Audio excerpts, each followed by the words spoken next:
I got the courage to ask her to dance. So she was sitting at our table and we're dancing. When I finally started getting into it with her to dancing, the guy said, okay, last song. I says, I'm just getting started. I'm just getting started. So I see, you're all happy too. So I says, so she's like, okay, let's go. So I said, no, hold on here. So I went up to the guy and I said, I got $200 here that says you'll stay for another hour. No, you didn't. And he starts playing.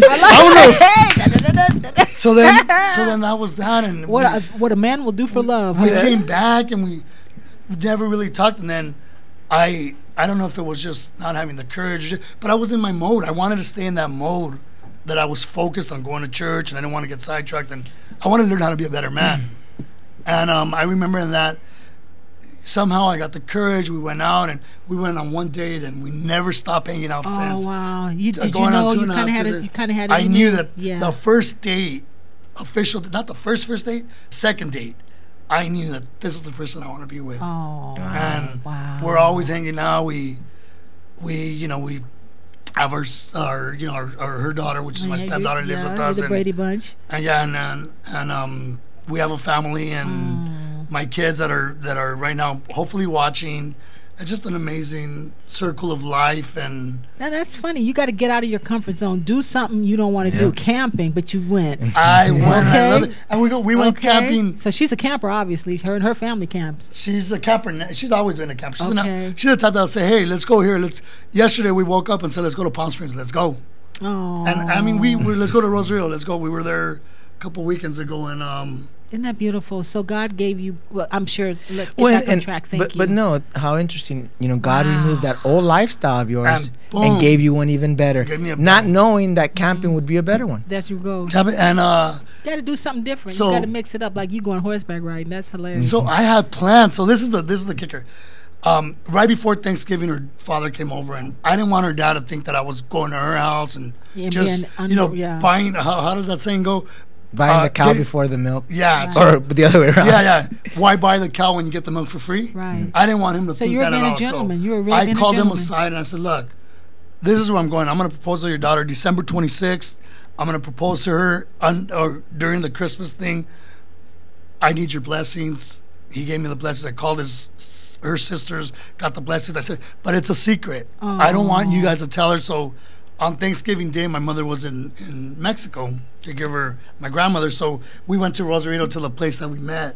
Oh. And we got engaged there. And your dad, like you said, was a part of it. He knew. And see, God is good. So the rest is history. I mean, we're here. And it's this year, just this December? Just December, we got married. December 26th, we got married. And that's amazing. Been, the challenges that every day is I wake up every day being thankful that I'm able to have a wife and I'm able to do things. And I'm actually looking forward to 2 weeks from now because for the first time we're going to watch our grandkids alone, the twins. Oh, wow. So that's going to be interesting. That's going to be interesting. But you didn't stop there because, God, again, replaces, but you were still faithful because you started donating your time to the MNDP organization, which is the National Marital Donor Program. I'm an advocate for them. You were a volunteer. You started on volunteering for 2 years. Was this before the hospital? Before the hospital, before the NMDP. And I remember that after 2 years of volunteering, I was on disability, and then I had to go back to work. And I remember that I told the NMDP I can no longer volunteer with you guys as much because I have to look for a job because I have 4 kids I got to support. Right, and a wife. And 4 kids, and then with that said, I didn't know what to do, so I started applying. And I remember the person that I volunteered with, which was my mentor, she actually said, "Hey, why don't you apply?" I don't have no education. They're asking for a project management experience. So I remember the PA, the human resource person. He seen my thing. Volunteer for what? Okay. I was a volunteer, meaning that I was just going to help out when they did bone marrow drives. Okay, I was the one that would register them on there. I was the voice. So you were going for a position. I was applying for a real position after 2 years of volunteering. Okay, the girl says, "Why don't you apply?" I said, "There's no way they're gonna hire me." So she told the human resource person, "Look, you don't have to hire them. Just listen to him. You don't have to hire him. Just give him a chance, because for 2 years he hasn't asked us for a penny. We haven't done anything for him. So the human resources goes, man, you'd be good for a maintenance job, but I don't have anything, because I came from construction. Right. I have nothing for construction. I said, look, can I ask you a question? He said, sure. And this is how I got the job. I go, if you were buying a home, would you buy a home from a real estate agent, one that owned a home or one that rented? He quickly said, one that owned a home. I said, my point is, why not hire me that I could connect with the patients, the families? Who better that a degree can't buy what I got? That's what I was saying earlier. There you go. That's what we were saying earlier. He said, all he said was, hold on. He walked out of the room. An hour later, I'm like, where the heck did this guy go? You're still sitting there. He came back in and said, when could you start? I said, Wow. I could start right now. Oh, wow. I said, well, it's not that easy. It's going to be 2 more weeks. And I got hired on the spot. And then my life just, from there, 4 years, I found an opportunity at Children's Hospital that, oh my God, that's... You're paid, not a paid position with the That was a children? paid position at the NMDP, and now I'm a paid, at the Children. And I feel guilty because every time I get my paycheck, I'm like, you God, I paid would have your been doing this dues. for free anyways. But you paid That your is a dues, fact. my darling. You paid your dues. You're talking I about paid my Jesus dues. paid in blood, but you did too. So you know what? You know what the Savior went through. You probably have more insight of Christ shedding blood than anybody. Yeah. You know? I've been through some things, and I think that, the growing up, the being, one of the stories I was sharing is that I think after they've seen all the challenges that I had, they just had to hire me, all the blood that I used, all the platelets that I used from donors. And one of the stories I was showing is, being Mexican, and it's hard for us to get out of that comfort zone. And one of the stories I shared with Joel at the beginning of the show was that, as you could see here, I put my hand through a door, and my brother Mario that was there at the house, was putting a glass door, went right through the door, cut an artery vein. I was bleeding out, and one of the funny stories is that my whole roof was white and it was splattered with red. And my brother's like, oh my God, he didn't know what to do. He was panicking, and he goes and he gets the phone and he's getting ready to call 911. And the minute I'm like ready to cry and I'm like yelling, everybody's yelling. And the minute he said 911, I just stopped and said, are you out of your mind? Hang up that phone. Mexicans don't call 911. It's way too expensive. Way too expensive. But you're making a point to saying that we need to step out of our comfort zone. That's what you said a lot. We need to step out of our comfort zone and do some of these things to give back to our community, and it actually saves lives. And you're one of those lives that was saved. And I just have to say that, but the blood of Jesus, the power of blood. That's what the Lord is telling me. It's the power of the blood, the power of Jesus, but the power of giving our own blood. You've taken this to a whole nother level. Well, you've worked for nonprofit organizations, but you thrive on mentoring the young cancer patients and giving them hope. That is your mission now, is to give back. I got the chills as you said that. The chills just ran through me. Yeah. You've been now 9 years, going on your 10th year at Children's Hospital of Los Angeles. 2 years before that, you were at your job is his job to counsel people? No, my job is to recruit blood, but part of what I do is in the community, obviously. In the community, but at work, part of what I do is when I got hired, I told them, look, yes, my job is to supply blood to the children at the hospital. One of the recruiters, two other ones that do the same as I do, and part of my job is that.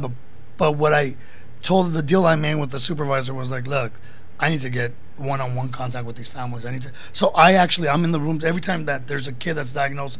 I'm the first one to talk to him. I'm the one in the rooms, kind of giving them. So depending on the age group, and I tell them, I give. Not only do I give the patients that are old enough to understand what it's like to be a fighter and what it's like to. It's like your MMA. You don't give up. You don't give up till there's you fight and fight and fight and fight till you don't decide when it's over. You just keep going. And that's my job, is because I see the mothers in there and then they're there and they're crying, and then I got to pull the mothers aside and the fathers and say, look, what I learned from my mother was that my mother was like she had a poker face every time I was in the hospital. I'm not going to accept this. I said, Mom, can you give me the water? Get it yourself. Okay. She's Mexican. There I was you like, go. And what she was doing was, see that you dying. She did not want me to be. She said, one day you're going to get back to normal, and you're gonna want everybody to cater for you. No, I ain't having that. There you go, Mama. So- That was faith. So, That was faith. No, she was like, Yeah. "You're not dying. I don't so want to hear it." what I learned from my mother was fight.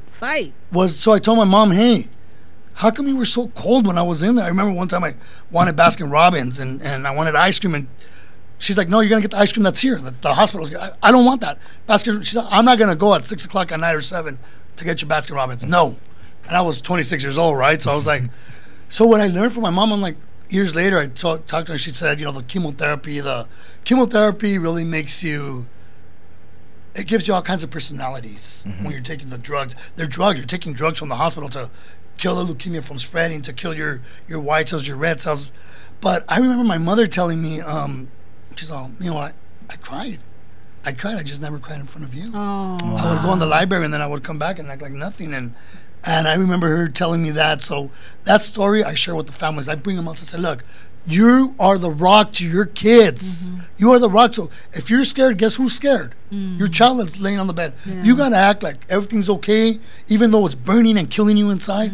You got to act. That's one thing I give the parents. The other thing I give anybody from the age of 13 or older, you're 15 years old. You're diagnosed with leukemia. You're a boy, you're a girl. With all technology now, social media, Facebook, Instagram, that's your life. And these kids lose their friends. Especially if you're 15 and you're starting to get into boys and you lose your beautiful hair. And my job is to go out there and say, give them the one thing, give them hope, tell them this is going to be okay. But do what I did. Use this that's negative, turn it into something positive. Flip the script. Make a difference. Wow. And I give them my number, and there's times we're at home and they're calling me, and sometimes it's hard, being in the position I am and being now with my wife and trying to live that life, because my responsibility is being to my wife, but my other responsibility is to the patient. So you got to kind of have that balance. And sometimes they'll call me late at night, and I'm like a stepping stone. And I'm glad that I got a good support system. And my wife is very supportive. I want to thank you for coming on the show. Thank you for sharing your story, and thank you for what you're doing at Children's Hospital of Los Angeles. Thank you. Yeah, the show is coming to a close. We like to ask this of all of our guests. Wow. So we like to ask you, the premise of the show is the joy that we have in the midst of our challenges, in the midst of our struggle, in the midst of our praise, our successes. What does joy in my house mean to you in today's day and age? It means that we're able, through God and through this show, and through the amazing people that you have on the show, we're able to reach other people that are going to be watching, and we're able to tell people that it's okay to be transparent. It's okay to be yourself. It's okay to speak deep from the heart and say, this is who I really am, and this is what I stand for. And I don't want to be that same person that did this or did that or did that. And it's okay to say that there is hope. Yeah. And this show, to me, is just from, before I came on the show, I had to research you guys. your story, and it's amazing, but it's a show that I see why you have the show now, and I see that you talked about MMA, and it's always fight. Always fight. Always Raul, thank you for coming on the show. Thank you. Thank you. Ladies and gentlemen, this was Joy in My House. I want you to catch us live every Sunday here at noon. Next week, we will have Dr. Bill Henderson's from the original Power Team, now known as the Son of Thunders. They're life-changing stories that will inspire you, full of faith, hope, and talent. This is Joy in My House. I want you to catch us next week, Sunday, live here at noon. Have a great and blessed day. Bye.